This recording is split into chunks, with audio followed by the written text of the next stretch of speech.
All right, next up we have Bill Rogers from AET Consulting. Bill's going to talk to us about FPR regulations and FPR applications. If there's one person in the state that I would want to listen to on FPR regulations and FPR consulting, this is the guy. So really excited to have Bill with us today. Bill's going to try to talk without the microphone. He's going to use the microphone. The fan over here, you're not going to be able to hear me. All right, thanks a lot, Bill. Yeah. You going to set me up over here? While he's setting that up, just out of curiosity, how many people haul food processing residuals? Okay. How many people that don't think they haul food processing residuals haul dairy manure where either the wash water from the milk tank or the foot bath for the dairy cows goes into the manure? You're also, I hate to tell you, you're hauling food processing residual waste. Those are both food processing residuals. They end up in the manure. Therefore, the manure is no longer manure. It's actually food processing residuals. Poorly enforced regulation, but just to let you know, dairy manure is a food processing residual. So while they're still trying to pull this up, I'll go ahead and get started. What I want to talk about is where we were with regulations, where we are right now, and then the last third of this talk is going to be my opinion. Where do I think we're going? Because food processing residual has been in the news, it's been on everyone's mind, and there's legislators that are going to make changes because, unfortunately, it stinks. Most of it stinks. Not all food processing residuals stink, but most of it does. Where we were, back prior to 1970, there was pretty much no regulations. Many people probably, if you're young, you may have to ask your grandparents, but some of us remember a thing in New York called Love Canal. There was a, hey, good, it came on.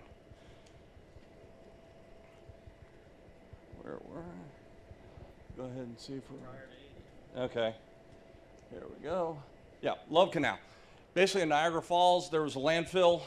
There was a chemical company that kept putting all their stuff in the landfill. They did nothing illegal at that time. However, they found a couple years later that all the barrels that they put in there with all the chemicals started to leak and caused a lot of cancer and leukemia in the people in the area because it got into the groundwater and surface water. That changed a lot of our regulations. Actually, it became a Superfund site that it took them 20 years to clean up. So we come down a little bit later, and we get to rivers catching on fire, and this started our Clean Water Act. So we pretty much had no regulations on any of this material. We move forward. That gave us, why is this not moving? There we got. United States stepped in, they came in with Clean Water Act, Clean Air Act, we're going to clean things up. Again, no one did anything in the Cuyahoga River and in the Love Canal. No one did anything wrong. Nothing they did was illegal. It just wasn't right, but it wasn't illegal. So we didn't know any better. Again, science started to tell us, well, we shouldn't be doing this. So we move forward here into Pennsylvania. This is where we are now. 1980, we passed the Solid Waste Management Act in Pennsylvania. And understand that is waste. And waste fell into three different categories. It's either municipal waste, residual waste, or hazardous waste. So some quick definitions. Hazardous waste, that's what we know it is. It's basically stuff we don't want to deal with. It probably even shouldn't be going into landfills, but it does. It needs to go elsewhere. We need to find other things to do with it. The next one we went to is municipal waste. This is basically everything we put out at the curb, everything that is post-consumer, trash basically. And the last one that we get into is residual waste. This is one of the ones that is kind of the catch-all category because in the 1980s, everything was a waste. We didn't see any potential to recycle, reuse, redo, get rid of. Everything's a waste. So everything had to fall into waste. So when I get into this, I started to look at what is a residual waste. Moving on one more time. What it's not different things. Manure is considered a residual waste. Spent mushroom substrate is considered a residual waste. Your yard cuttings, when you clean up the leaves and cut the trims in your yard, technically that's a residual waste. Because it's all considered waste products, it makes it in Pennsylvania very difficult to try to get through the mind of these are renewable, recyclable, good materials that we could do something with. You know, manure, we use it all the time. We see it as a valuable resource. Some people pay to get it from us. So, but according to Pennsylvania, it's a waste, even though it's got value to it. Yard waste, I mean, how many people get it, you see cutting it, taking it to a place, composting it, selling it as a compost. Again, these are not waste products, and that's one of the things that I want to fall back on is waste. However, according to regulations in Pennsylvania, all of these are waste products. So, in essence, in the 1980s, we wrote our regulations. We wanted all these materials going in the landfill. I mean, to really come down to it. Landfills don't want it, but that's where they wanted it to go. They didn't see any of these value, they didn't see a value to any of this. So, as we move through, the food processing waste is a residual waste. You can see the different things, but it's also from processing, converting. There's nothing hazardous in this. Now, people are going to tell me when I get to the discussions at township meetings, and man, do I get to township meetings on this. Oh, you use all these cleaners. Okay, most of you come off of dairy farms. We understand dairy. What do you use? A cup of cleaner to about 200 to 300 gallons when you're washing the milk tank. What is that? Very dilute. Same thing when it's coming out of the processing plants. Most of this is water that they've washed the plant down, they've washed the equipment down, they use a little bit of cleaner and disinfectant at the end. So the cleaners are not hazardous, they're not going to kill you. By the way, they're cleaning a piece of equipment that just processed something that's going to be sold to you and I to eat. So how can this be hazardous? But you get into some township meetings and trying to explain that to people.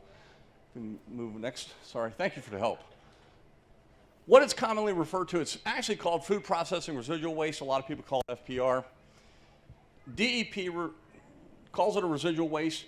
The way they handled this, and they were a little bit vague in the way they did it, they put together this thing called a processing waste management manual. So as we went through, we had this manual. The original one was published in 1994. They updated it slightly in 96, updated a little bit more in 2001 to give us what we have today. That's what we're working off of. The thing is, basically, unfortunately, it was put together as a guidance document. It has a lot of good ideas. You should maybe think about doing this, and you should maybe think about doing that. But it's a guidance document. It doesn't say you must do this, and you must do that, and you must do this. So because of that, it's very hard for DEP to regulate through it. And they don't like it. Because of that, it's not something that's fast that they can come out and say, you didn't do this that the manual told you you should do. So that's a problem, and that's where we get into the conflicts, especially with DEP. And unfortunately, it's an extremely small portion of what they regulate. So whenever I go out on complaints and I have DEP coming out, it's unfortunately the lowest person in the person. It's usually the newest hire, and they understand it the least. They may have spent about a half a day reading through the manual, hitting the high points. But again, they don't understand it. They haven't dealt with it long enough. So this causes a lot of issues. Go on one more. The biggest thing that if you're hauling FPR, what do you need? What will keep you from getting into the most amount of trouble and help when DEP shows up? Have a land application system. They call it a land application system. It's basically a bare bones nutrient management plan. Have a map. Know where you're hauling the material. We can go back one slide, sorry. Have a map, know where you're hauling it, have soil samples, at least once every 3 years. Have an analysis of the FPR. I know a lot of these are nothing but sugar waters or low nutrient waters, but have an analysis of it. Know what the NP and K is. You may need to know a little bit more than NP and K, especially if you're hauling any of the DAF sludges or the higher nutrient, or basically bluntly, the higher odor materials. You're going to need to know a little bit more BOD, COD. If you're hauling certain materials, you don't know what the sodium content is. I had 2 of my FPR haulers that got really bad crop yields last year.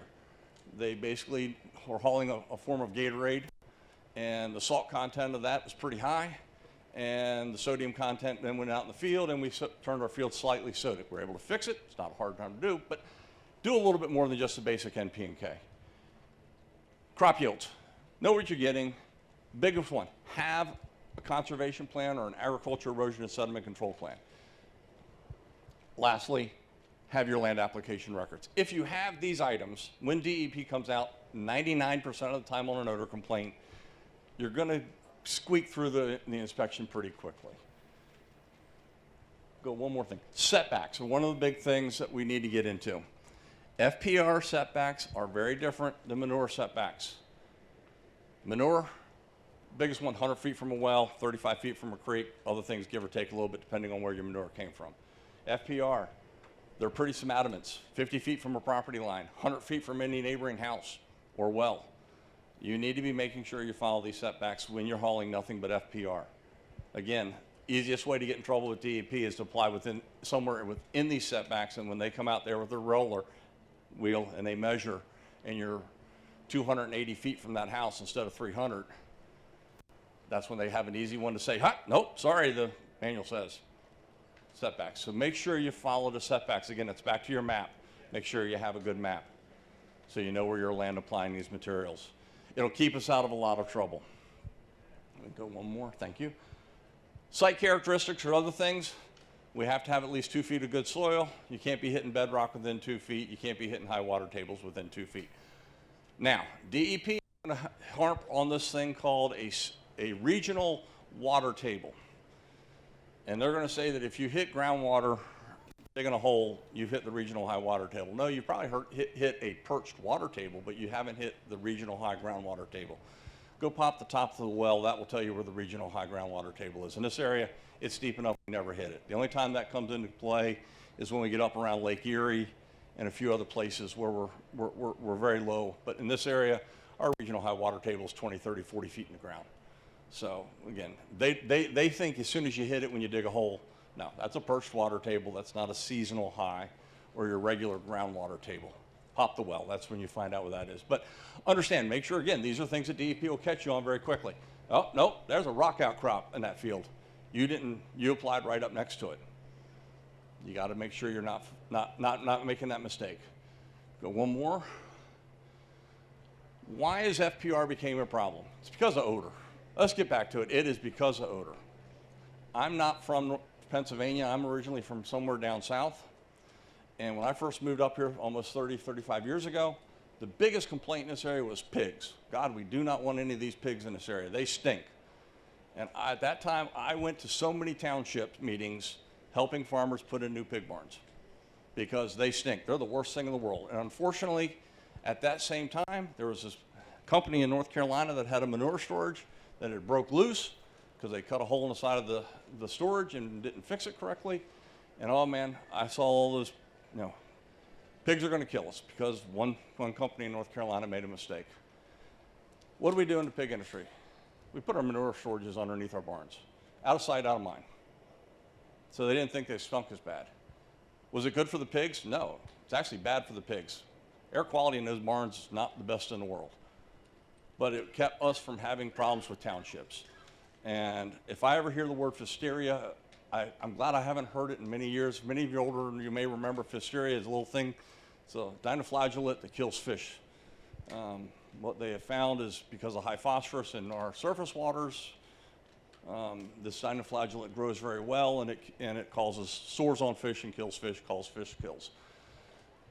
They kept saying the dinoflagellate is what, the swine manure is what killed all the fish in North Carolina. And this is where Pfiesteria came from. I'm from North Carolina. It would be nice if they would check their watersheds. The fish kills were, yes, because of Pfiesteria, yes, because of phosphorus, which helps the Pfiesteria grow. It wasn't because of swine manure. Swine manure is 2 watersheds over. It's because the largest rock phosphate mine in North America is in this one watershed. And the biggest amount of rock phosphate is actually underneath the riverbed. They won't let them mine it, but it's there.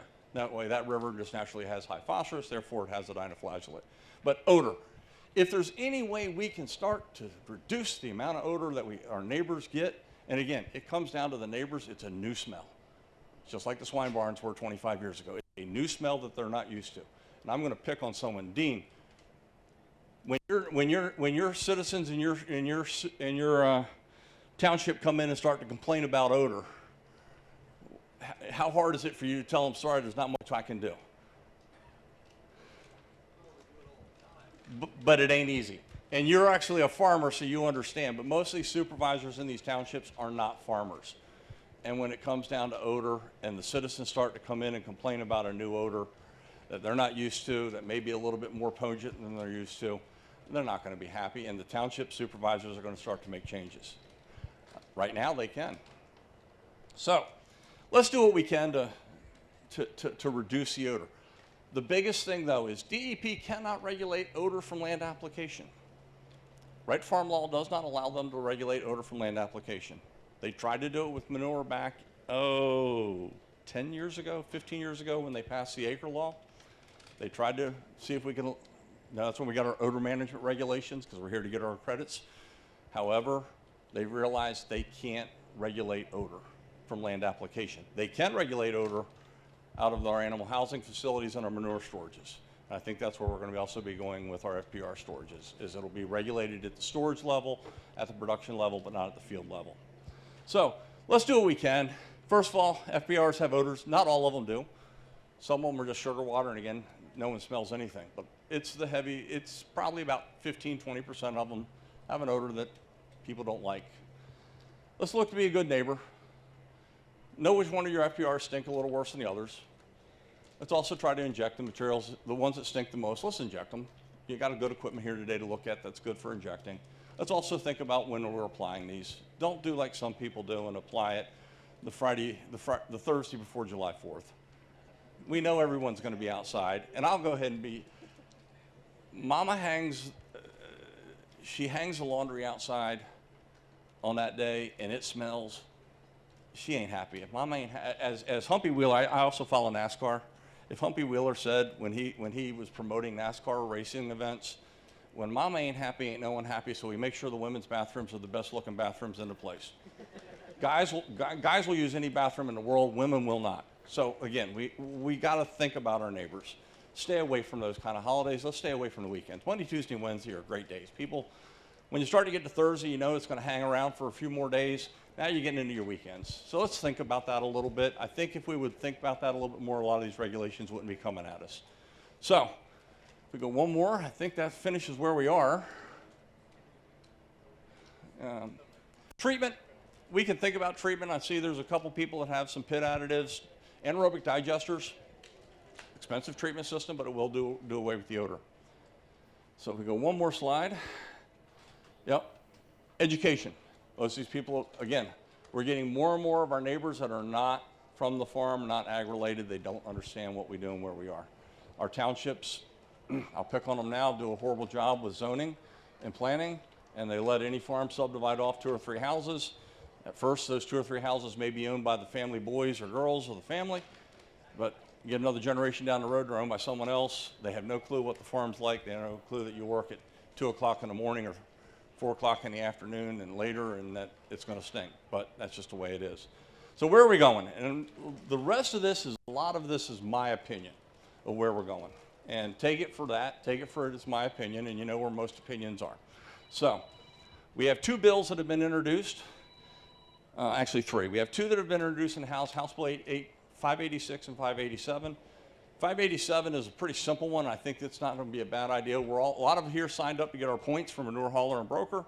We're just going to add another. It's just like your pesticide. You have different pesticide. You have if you're in the greenhouse or if you're in the field or if you're this chemical, that chemical. We're going to have another certification that's going to be for FPR through that same program. It's going to be for hauling FPR. There'll be education that goes with it. Again, not a big problem with that. 586 I did have some problems with. It's going to start to require some of these things to be permitted.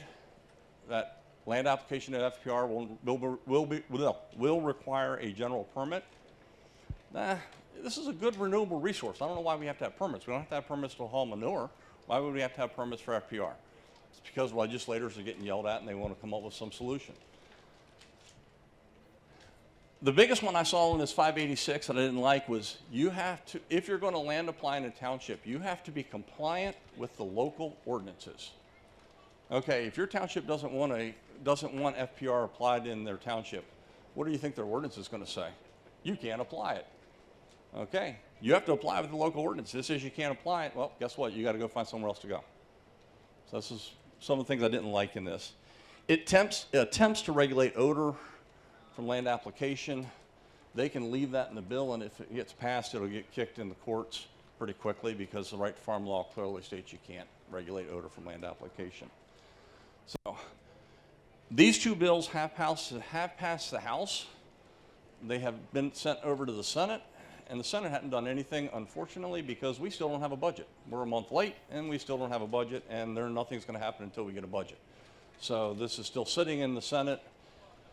In the meantime, which is a good thing, I'd say, because in the meantime, the Senate has passed a bill, or excuse me, has introduced a bill. If we can go to the next slide real quick. Yep, Senate Bill 763. This is a better bill. It still needs a few minor modifications to it, but it's a much better bill. What it does is it starts to change the definition of food processing waste to calling it food processing residual. We're starting to think these materials aren't waste. We're trying to get them out of that Solid Waste Management Act. And this is the first attempt to do this, and I think it's a good attempt. And I think after we do this, we can start to do the same thing with manure, spent mushroom substrate, yard waste, and many other renewable organics that can be really of value to people to use that we don't because it's too much hassle to do it.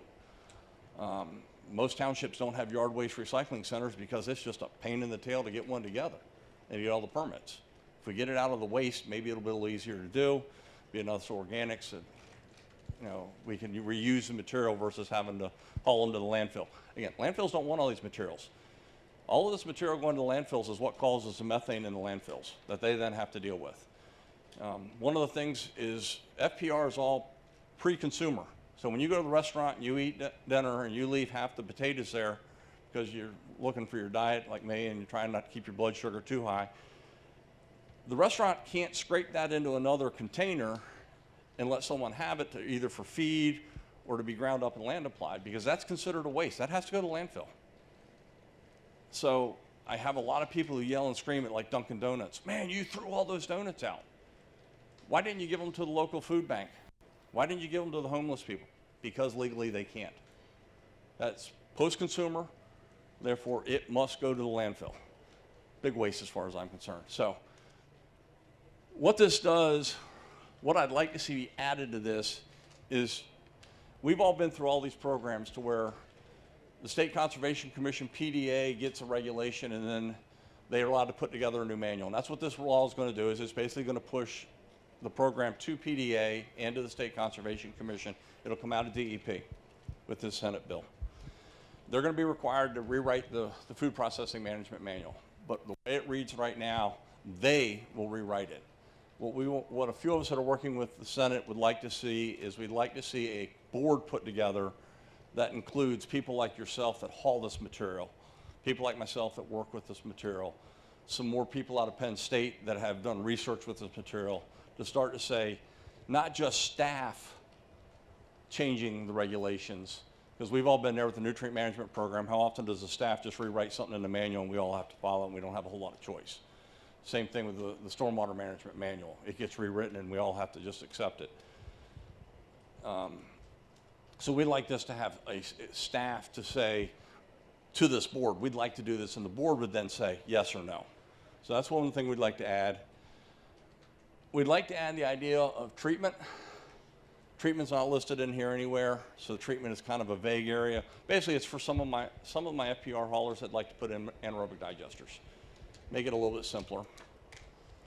The biggest thing, though, that the regulations also had that I like is they used the preemption language that was used in the nutrient management regulations that says no township can have any ordinance that is more restrictive than this. And that's what they're putting in this bill also. So that we're basically going to be backing our townships up a little bit, which would be nice. Using the language out of the Nutrient Management Act is a good way to go. That's been beat up in the courts multiple times, and it's continued to be good and has won, so we know it will continue to win. So that's where I'm going to stop. Any questions? I'll be around till lunch. Yes, Robert.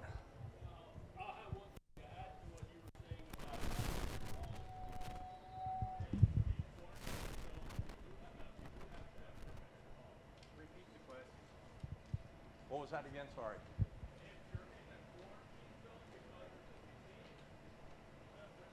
That's complete. If you're, right.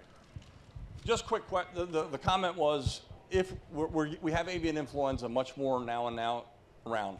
And what Robert was getting at is if you're hauling anything within the quarantine zone, you have to have a permit. And that's completely separate from these regulations, but that's a good point to remember. Any other questions? Yes, sir. With all the talk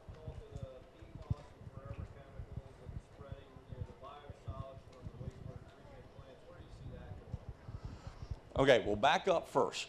PFAS in manures, PFAS in food processing, it's not there because we don't have the forever chemicals on the front end side. PFAS in biosolids, again, my opinion is where I am on this. I really can't give you any scientific or any ideas.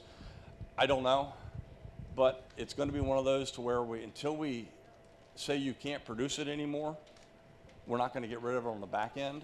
So trying to regulate it on the back end is pretty difficult when we can't regulate it on the front end. Or as I tell my neighbor who was yelling and screaming about it to me a few weeks ago, I asked them if they still did all their frying in a Teflon pan. And they said, well, absolutely, you can't stick. I said, well, until you quit using your Teflon pan, Teflon is a PFAS, then we're not going to get rid of it. So I don't know where that's going to end up. It's going to be a big, huge fight. But the flip side is, if we say you can't land apply biosolids, what's our other alternative? Goes to the landfill. Landfills don't want it. It's something they can't deal with. They also don't want it because they know that it's one of the materials in their landfill that causes the methane gas that they have to deal with after they cap it. Those materials continue to produce methane and other gases while they're in the soil. Any other questions?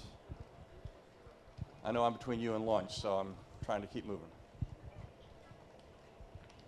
Okay, well, find where Eric is, or where he went. There he is. I'm going to turn it back over to him. Thank you for your time.